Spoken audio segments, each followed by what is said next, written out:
DD Tamil நேயர்களுக்கு என் இனிய வணக்கம்.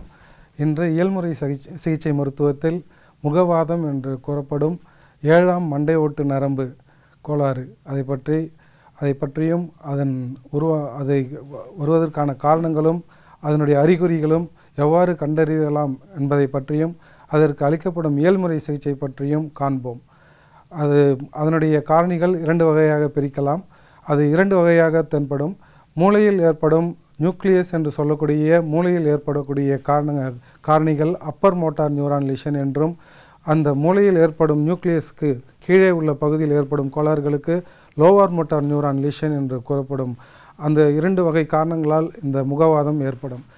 அப்பர் மோட்டார் நியூரான் லீஷன் என்றால் மூளையில் கட்டி, ஸ்ட்ரோக் என்று கூறப்படும் இரத்தப்போக்கு நோய் மற்றும் சிஃபிலிஸ் என்று சொல்லக்கூடிய தொற்று நோய் மற்றும் ஹெமரேஜ் என்று சொல்லக்கூடிய இரத்தம் அதிகமாக பாய்தல், அது போன்ற காரணங்களால் இந்த அப்பர் மோட்டார் நியூரான் லீஷனில் முகவாதம் ஏற்படும்.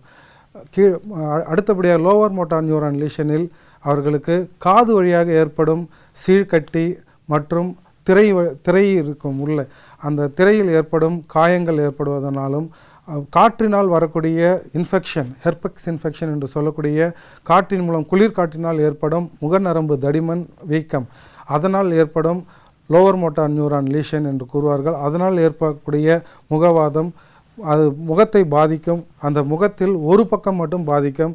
அதனுடைய அறிகுறிகள் என்னவாக இருக்கும் என்றால், மேல் தசை புருவத்தை அவர்களால் உயர்த்த இயலாது, தசை சுருக்க இயலாது, மூக்கினை இழுக்க சொன்னால் அவர்களால் இழுக்க இயலாது, சிரிக்க சொன்னால் ஒரு பக்கமாக இழுத்து கொண்டு செல்லும், அவர்களை ஊ என்று சொன்னால் ஒரு பக்கமாக விலகி கொண்டு போகும், ஊத சொன்னால் ஒரு பக்கம் அப்படி ஊதுவார்கள். ஸோ இதையெல்லாம் இந்த நோயினுடைய அறிகுறி.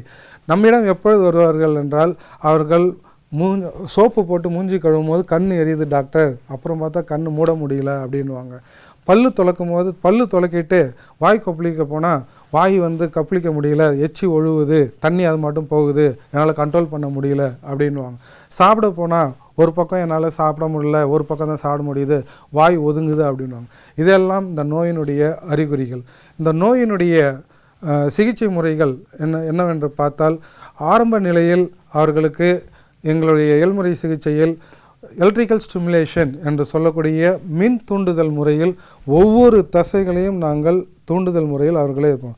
இந்த தசை, புருவ தசை, மூக்கு தசை, அடுத்தது இந்த ரைசோரியஸ் என்று சொல்லக்கூடிய ஒரு தசைனார், உதடு பகுதி தசை, கீழ்த்தாடை தசை, கன்னத்தசை, அனைத்து தசைகளையும் நாங்கள் ஒவ்வொன்றாக மின் தூண்டுதல் முறையில் அதற்கு சிகிச்சை அளிப்போம். நிறைய பேர் மின் தூண்டுதல் என்றாலே பயப்படுவார்கள். ஆனால் இந்த மின் தூண்டுதல் முறையில் மட்டுமே இதற்கு முழுவதுமாக இயல்முறை சிகிச்சையில் குணமளிக்க முடியும் என்று உறுதியாக கூறுகிறேன்.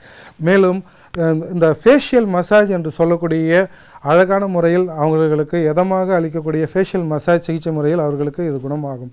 ஃபேஷியல் ஸ்ட்ராப்பிங் என்ற முறையில் அவர்களுக்கு உதடு ஒதுங்கும் தன்மையில் அவர்களுக்கு நாங்கள் எதிர்ப்புறமாக ஒதுங்கும் தசையை, அந்த எந்த பக்கம் பாதிக்கப்பட்டதோ அந்த தசையை இவ்வாறாக டேப் அடித்து இங்கே கொண்டு வந்து நிறுத்தும். அப்போ ஒதுங்கிய தசை திரும்பி கொண்டு போகும் திசை நேராக வந்து நிற்கும்.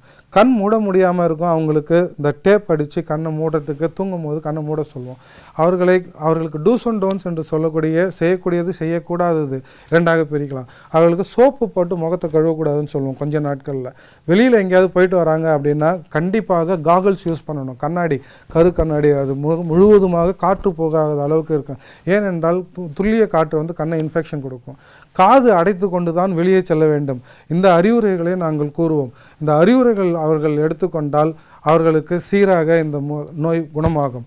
மேலும் அவர்களுக்கு சிகிச்சை முறையில் நாங்கள் நிறைய அட்வைஸ் கொடுப்போம். எப்படி என்றால், அவர்களுக்கு இந்த நரம்பை வலுவூட்டும் முறையில் நிறைய கீரை வகைகளை நாங்கள் அறிவுறுத்துவோம். அது போன்ற இன்ட்ராக்ரேனியல் டியூமர் என்று சொல்லக்கூடிய கட்டி ஏதாவது இருந்தால் இம்மீடியேட்டாக டாக்டரை அணுகி அதற்கான சர்ஜரி மெத்தட் எதுவாக இருந்தாலோ இல்லை அதற்கான மேற்சிகிச்சை எதுவாக இருந்தாலும் அவர்கள் டாக்டரை அணுகும்படி நாங்கள் அறிவுறுத்துவோம். இந்த சிகிச்சை பற்றி கண்டோம். மேலும் அடுத்த நிகழ்வாக வேறொரு சிகிச்சை பற்றி காண்போம். நன்றி, வணக்கம்.